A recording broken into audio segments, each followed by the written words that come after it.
Sa umaga ng Huwebes Santo, nagpaalam si Jesus sa kanyang inang si Maria upang tuparin ang kalooban ng Diyos na iaalay ang kanyang buhay para sa kaligtasan ng sangkatauhan.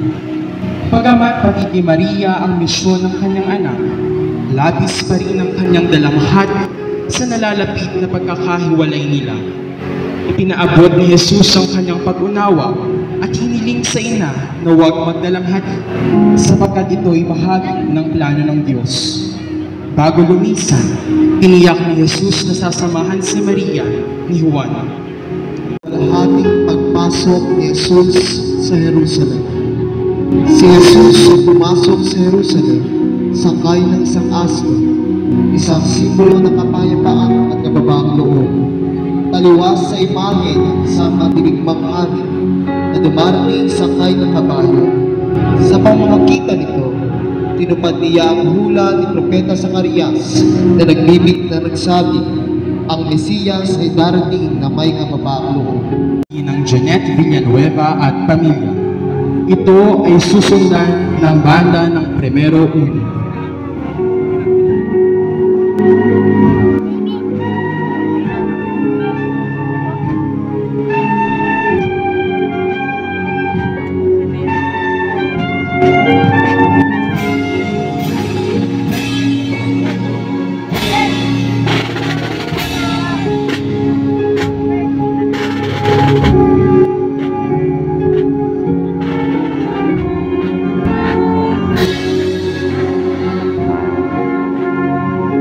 Ang susunod na karosa.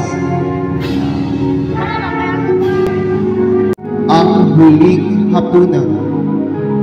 Ang huling hapunan ay ang huling pagsasalo ni Jesus kasama ang kanyang 12 alagad bago siya ipanagkagulo at ipako sa krus. Ito ay isang mahalagang tagpo sa Biblia dahil dito niya ay nakita ang tunay na kahulugan ng pag-ibig, paglilingkod at sakripisyo. Sa hapunang ito, hinugasan ni Jesus ang mga paa ng kanyang mga alagad bilang tanda ng kababaang loob. Ipinahayag din niya na isa sa kanila ang magkakagulo sa kanya, na kalaunay natupad sa katauhan ni Judas Iscariote. Ngunit higit sa lahat, sa gabing iyon ay tinatag ni Jesus ang banal na Eucharistia. Kanyang pinaghati-hati ang tinapay at ibinigay ito sa mga alagad at gayon din ang alak, na sinabing ito ang kanyang katawan ng dugo na iaalay para sa kapatawaran ng kasalanan. Ang huling hapunan ay isang paalala sa ating lahat na kahalagahan ng pananampalataya, pagmamahalan at sakripisyo. Ito rin ang nagsisilbing pundasyon ng misa na patuloy na ginugunita ng mga Kristiyano hanggang ngayon bilang pag-alaala sa dakilang pag-ibig ni Jesus sa sangkatauhan. Dueños y Camarera, Ginoong Rey at Ginang Lorna Angeles at pamilya.